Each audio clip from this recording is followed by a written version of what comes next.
Hey guys, I'm just flying through these tonight. Wonderful, I have something to upload on my in-between days.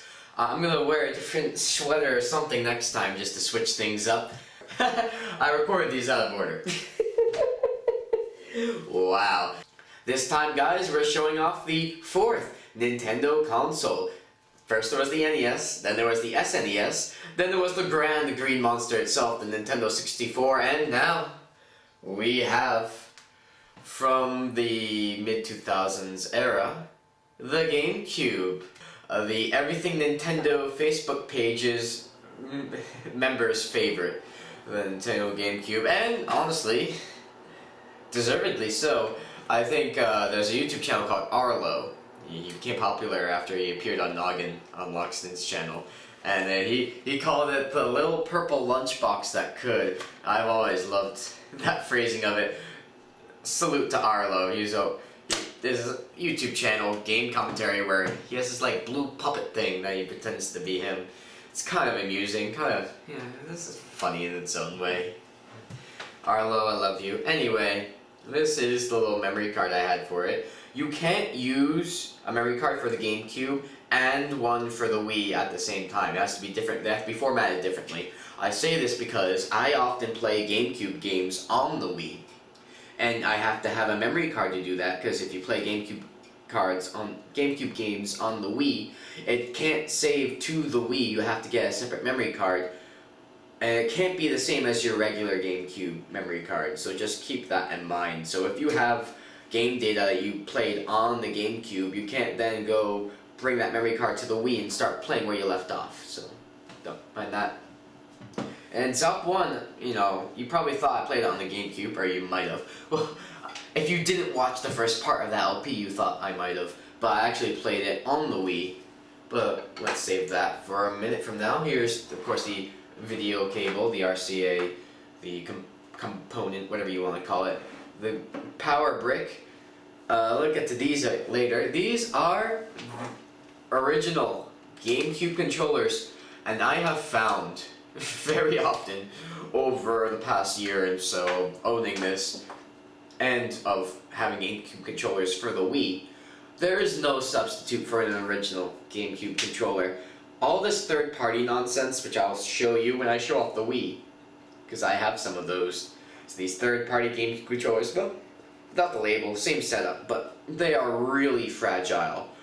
The triggers break so easily, the Z button breaks so easily, the analog stick gets so out of whack easily. There's really no substitute for getting an original GameCube controller. Others will just mess up, the A button will stick.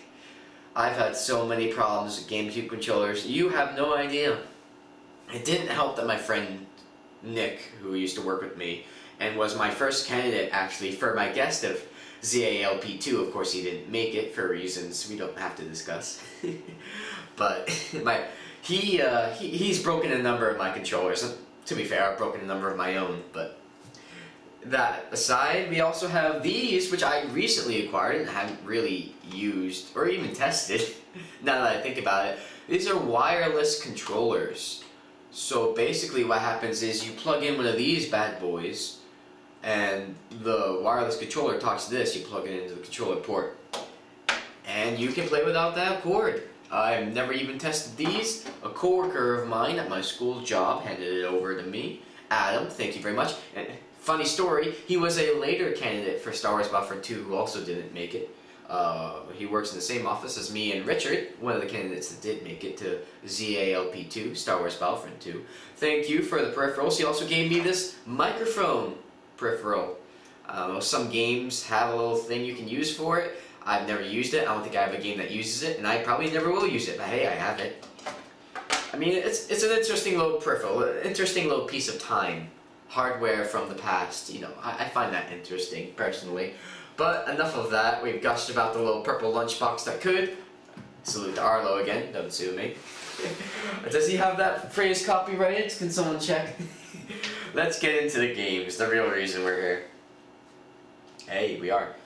So this is my copy of Super Mario Sunshine, which is the sequel to Super Mario 64. Of course, it goes Super Mario 64, Super Mario Sunshine, Super Mario Galaxy, Galaxy 2, Galaxy and Galaxy 2 being Wii games, And then they had, you know, the Super Mario 3D World or Land, depending on whether it's the 3DS or the Wii U that came after it.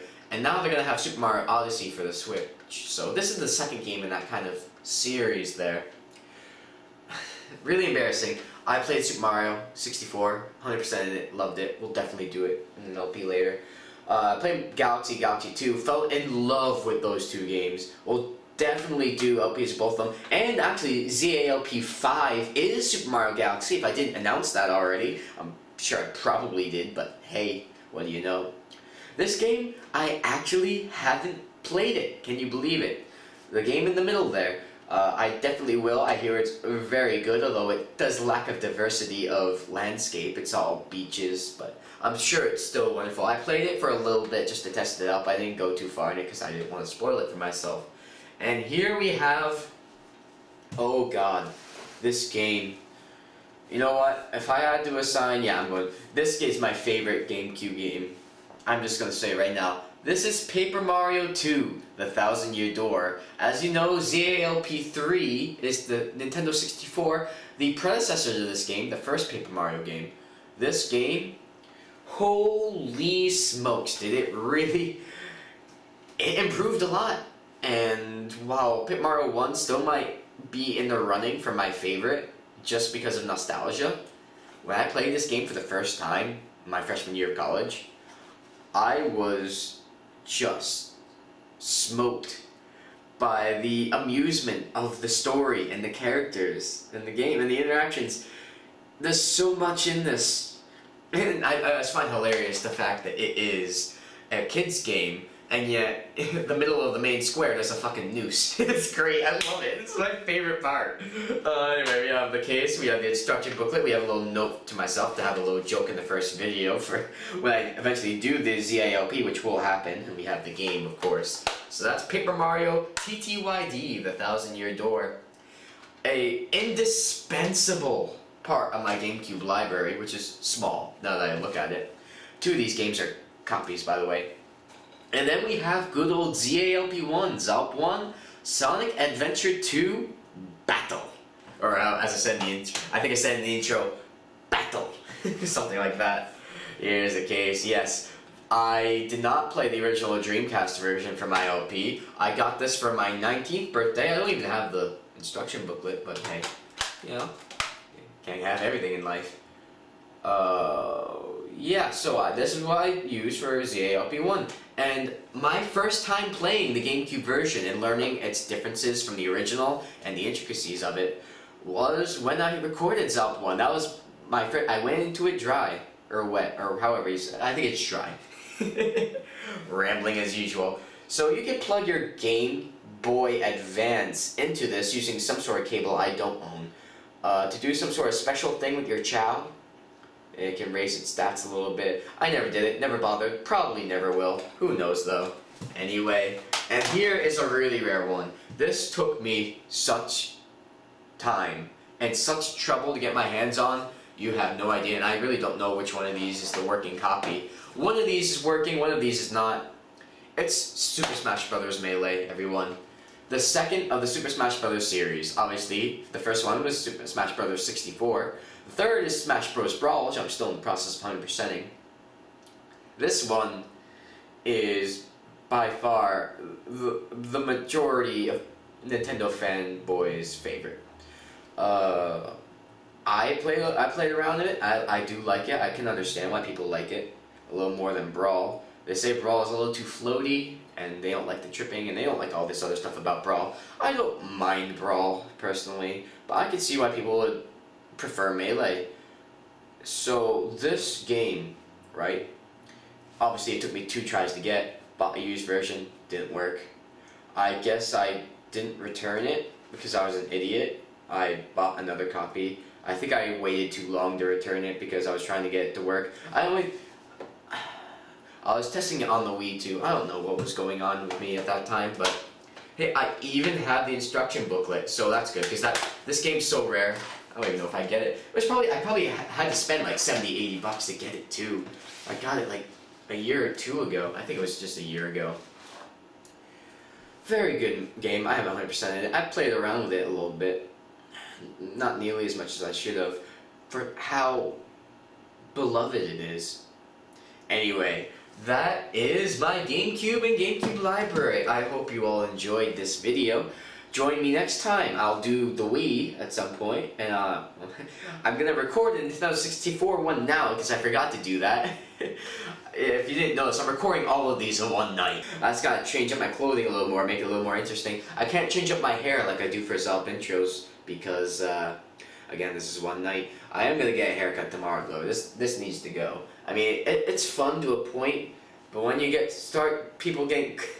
when you start having coworkers call you Anakin Skywalker, you know there's something wrong here. I mean, at least his was well tamed. I just get up in the morning after I shower, and it's however it falls, just the way it goes.